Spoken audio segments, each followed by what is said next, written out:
अस्सलाम वालेकुम guys, so welcome back to my channel. So आज का टॉपिक बहुत इंटरेस्टिंग है।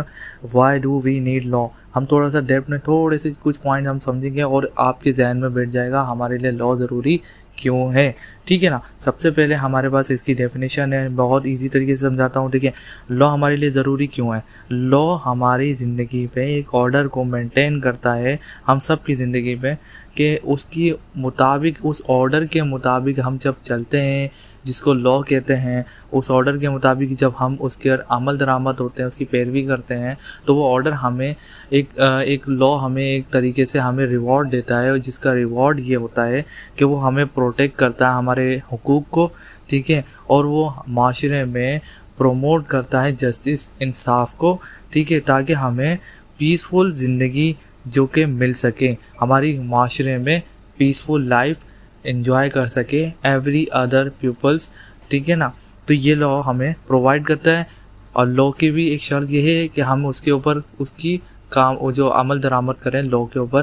कि बेस्ट एग्जांपल ये है कि अगर हमारे साथ कुछ बुरा होता है, हम लॉ कौन है अभी? पुलिस। हम लॉ की तरफ जाते हैं, उस पर हम FIR रजिस्टर कराते हैं, एंड वो केस को बिल्कुल अपने तरीके से हैंडल करते हैं, एंड वो क्रिमिनल को पकड़ भी लेते हैं। तो दैट्स काइंड ऑफ लॉ, कि लॉ ने हमारे लिए मदद की। ठीक है ना। हम उसके मुताबिक, हम खुद तो नहीं गए ना क्रिमिनल को पकड़ने। ठीक है ना, हमारे काम है भी नहीं ना हम खुद गए। अगर हम खुद जाएंगे तो हम लॉ के ख़िलाफ़ वर्जी कर रहे हैं। ठीक है ना। तो वो लॉ कौन, जो गवर्नमेंट ने बनाया लॉ जो है, बिल्कुल ऑर्डर क्या है? पुलिस पर हमें जाके FIR करनी है, एंड वो क्रिमिनल को पकड़ेंगे। ठीक है ना। तो ये कहते हैं एक तरीके से लॉ। सही है। लॉ की आपको और मैं पॉइंट्स बताता हूँ जिससे आपको और भी क्लियर हो जाएगा। सो फर्स्ट पॉइंट है हमारे पास मेंटेनिंग ऑर्डर एंड सेफ्टी। ठीक है ना। हमें ऑर्डर, जो कि ऑर्डर क्या है, लॉ का जो ऑर्डर है उसको हमें मेंटेन करना है और उसकी सेफ्टी बरकरार रखनी है। ठीक है। पहला पॉइंट है law regulate behaviour bye setting clear boundaries, what is acceptable. Law ने हमें खुद बता दिया है बिल्कुल क्लियर अल्फाजों में कि क्या एक्सेप्टेबल है क्या नहीं, जिसके ऊपर हम चलकर हम लॉ की पासदारी करेंगे, उस पर अमल रहेंगे। अगर जैसे क्रिमिनल को पकड़ने मैं खुद निकल जाता हूँ तो वो लॉ ब्रेकिंग मूवमेंट हो जाएगा। ठीक है, जिसकी लॉ इजाज़त नहीं देता, क्योंकि लोग ने ये काम किसके सुपर्द किया है, वो पुलिस वालों के है। पुलिस वालों की जिम्मेदारी है कि वो इस लॉ की हिफाजत करें। जो लॉ तोड़ता है, जैसे क्रिमिनल लॉ तोड़ रहा है, that's are in the jail. Okay. So second में है law protect people from harm by criminal and such as those violent and shoring. वही बात आ गई कि लॉ जो प्रोटेक्ट करता है, जैसे हम लोगों की पासदारी करते हैं, हम किसी घर में जाके चोरी नहीं करते। बट जो क्रिमिनल होते हैं वो ऐसी चोरियां, डकैतियां और बहुत सारी चीज़ें करते रहते हैं, तो वो हार्म करते हैं, ब्रेक करते हैं लॉ को। ठीक है, जिससे माशरे में एक तरीके से अनसर्टेनिटी पैदा होती है, और जो कि नहीं होना चाहिए। ठीक है ना। लॉ क्या करता है? हमें प्रोटेक्ट करता है against the criminals, against the violence, against the thieves. हमें प्रोटेक्ट करता है और हमारी जो राइट्स को प्रोटेक्ट करता है। ठीक है, हो गया। इतना तो समझ में आ गया होगा। अब मैं सेकंड पॉइंट बिल्कुल और इजी तरीके से समझा दूंगा। ठीक है, अब देखें सेकंड पॉइंट है प्रोटेक्टिंग राइट्स एंड इक्वलिटी। वही बात आ गई। देखिए, वही मैंने आपको बताया कि लॉ हमारे राइट्स, हमारे हुकूक को, और हमारी जो बराबरी, एक तरीके से बराबरी, जो कि भाई अमीर गरीब ऐसे कुछ नहीं, सबके लिए लॉ एक ही है। सही है ना। तो वो उसको भी एक बरकरार रखता है लॉ। ठीक है, इसमें पहला पॉइंट है laws safeguard individuals and collective rights insuring that everyone is treated equally no matter their background और स्टेटस। या अमीर हो या गरीब हो, भाई लॉ सबके लिए एक ही है। अगर वो अमीर अगर सिग्नल में तोड़ेगा तो उस पर भी वही फाइन आएगा जो गरीब तोड़ रहा है। ठीक है ना। तो ये सेम ही रूल्स, सेम ही लॉस सबके लिए एक्सेप्टेबल हैं, चाहे वो रिच हो चाहे वो पुअर हो। ठीक है। They provide mechanism for resolving dispute fairly without restoring to violence और फियर। यही वही बात लिखी हुई है कि भाई हमें एक तरीके से लॉ को खोल के क्लियर तरीके से सामने रख दिया है। ठीक है। अब जो इसके अगेंस्ट करता है क्रिमिनल एक्ट, सो उसको फिर रिजॉल्व जब होंगे ना, जो जैसे FIR जब रिजॉल्व होती है, केस को हैंडल किया जाता है, तो जब रिजॉल्व किया जाता है, पकड़ने वाला जो वायलेंस और जो होता है ना बंदा जो वायलेंस करता है क्रिमिनल, तो उसको पकड़कर जेल करते हैं। तो क्योंकि हमें बता चुके हैं लॉ क्या है, लॉ की इकसाम क्या है, लॉ से बचना कैसे है, मतलब ये कि अगर कोई हमारे साथ ऐसे करता है हमें डायरेक्ट पुलिस को करना है, खुद नहीं अटैक करना किसी के ऊपर। तो ये सारी चीज़ें बाउंड्री हमें लॉ ने बताई गई है। थर्ड पॉइंट है enabling justice and social change. तो इसमें पहला पॉइंट है law provide a framework for justice allowing society to address wrongs and uphold fairness. लेकिन लॉ ने हमें बिल्कुल क्लियर फ्रेमवर्क, एक तरीके से हमें चार्जशीट दे दी है जिसमें क्लियर तरीके से लिखा हुआ है कि किन बुनियादों पर आपको इंसाफ मिल सकता है, क्या चीज़ गलत है, क्या चीज़ सही है। तो जिस जिस हिसाब से हम फैसला कर सकते हैं, जैसे कि बेस्ट एग्जांपल मैं आपको दूं कि भाई मेरा घर बिक रहा है, मेरे पापा का घर है वो बिक रहा है, मेरे दादा का यानी, तो उसका हिस्से किस किस को जाएंगे, मेरी फूफों को और मेरे तायाओं को, ठीक है ना।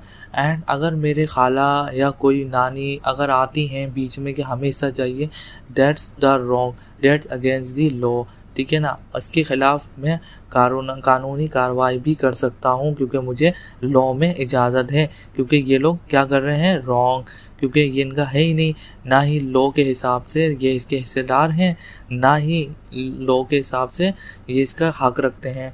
तो ये कोई मायने नहीं है और इस पर FIR भी रजिस्टर कर सकता हूँ। सेकंड पॉइंट है law can be use as a tool for social change such as advancing civil rights और अपडेटिंग आउटडेटेड नॉर्म्स। देखिए लॉ एक तरीके से जब ज़माना जैसे अभी दौर जो है अपडेट होते जा रहा है, फ्यूचर और बढ़ती जा रही है, नई नई चीज़ें अपग्रेड होती जा रही है, AI का ज़माना आ चुका है और बहुत सारी चीज़ें अब सोशल हो चुकी हैं। जैसे कि मिसाल के तौर पे अब लॉ भी ऐसे ही अपडेट होते रहते हैं। मिसाल के तौर पे जैसे इंस्टाग्राम या फेसबुक, अब इधर कोई किसी लड़की के साथ हैरेसमेंट करता है एंड उसकी जो पिक्चर्स या वीडियोस और उसको धमकी देता है कि वो लीक कर देगा, जो कि अच्छी चीज़ नहीं है, तो उसके ख़िलाफ़ कानूनी कार्रवाई भी हो सकती है। इसके अगेंस्ट लॉ भी इशू हो चुके हैं, अपडेट हुए हैं ना, क्योंकि वक्त के साथ साथ इंसान को बदलता है और वक्त के साथ साथ नए नए क्रिमिनल एक्ट्स आते रहते हैं, तो उसके हिसाब से नए नए लॉज भी बिल्ड होते रहते हैं जिससे प्रोटेक्ट किया जाए आम जो इंडिविजुअल पर्सन है उनके राइट्स को, और प्रोटेक्ट किया जाए इंसानों को जो कि इसके हकदार हैं, ठीक है ना। देखिए इसमें वही बात आ चुकी है कि भाई कि सोशल चेंज में भी यही बात है कि यार आप इंस्टाग्राम में किसी को हैरेस करो या किसी को कोई भी कि यार इसको धमकी दे रहे हो, मैं ऐसे कर दूंगा वैसे कर दूंगा, तो इसके खिलाफ क्रिमिनल एक्ट हो सकता है। लॉ वक्त के साथ साथ, पॉइंट का मकसद ये है कि लॉ वक्त के साथ साथ उसके जो कानून हैं, उसके जो पॉइंट्स हैं वो चेंज होते रहते हैं, ठीक है ना। तो उम्मीद है आपको समझ में आ गया होगा। चौथा पॉइंट है स्टेबिलिटी, पीस एंड ट्रस्ट, ठीक है।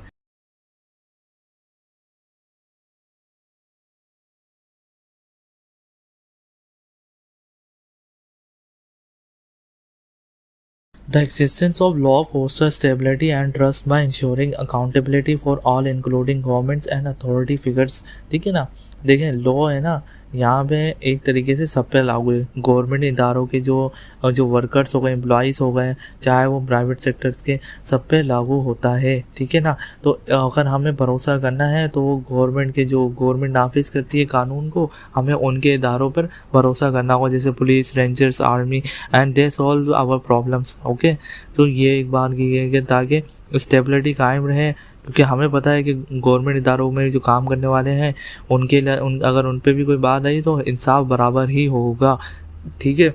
तो लॉ के अंदर सेकंड पॉइंट है law are seen as the foundation that keeps society peaceful, organise and fair for to all its member.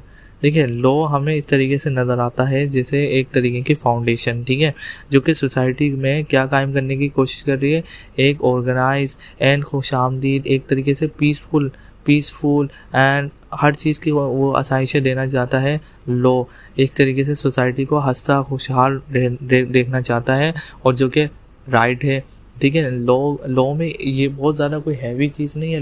Law सिर्फ मैं आपको बहुत निचोड़ बता देता हूँ लॉ का निचोड़ ही यही है कि लॉ में कानून इसलिए बनाए जाते हैं ताकि लोगों के लिए आसानियाँ पैदा करें, माशरे में एक तरीके से ऑर्गेनाइज्ड और पीसफुल माहौल बनाया जा सके, ठीक है ना। लॉ का मकसद ही यही है। अगर मकसद ये नहीं है तो एक तरीके से मामलात और जो माशरे में चीज़ें हपड़ दपड़ हो जाएंगी और कोई चीज़ कंट्रोल में नहीं रहेगी। सब चीज़ें एक तरीके से कंट्रोल होती हैं, स्टेप बाय स्टेप आगे बढ़ती हैं, ठीक है। तो ये चीज़ें लोग के आने के बाद ऑर्गेनाइज हुई हैं, ठीक है, जो कि एक बहुत ही अच्छा है। और मैं तो गुजारिश करूँगा हुकूमत से कि वो चेंज करते रहें ताकि हमें न्यू फ्यूचर में और चीज़ों से बचाया जा सके और हमें एक तरीके से इंडिविजुअल राइट्स को प्रोटेक्ट करने में मदद दे सके, ठीक है। तो आज के लिए इतना ही। उम्मीद है आप लोग के लिए एक इन्फॉर्मेटिव वीडियो रही होगी और समझ में आ चुका होगा। अगर नहीं समझ में आया मुझे कमेंट्स करें एंड मैं न्यू वीडियो को अच्छी से और तरीके से वीडियो बनाऊँगा ताकि आपको क्लियर हो जाए। Thank you brother, thank you sister, good bye, अल्लाह हाफिज़।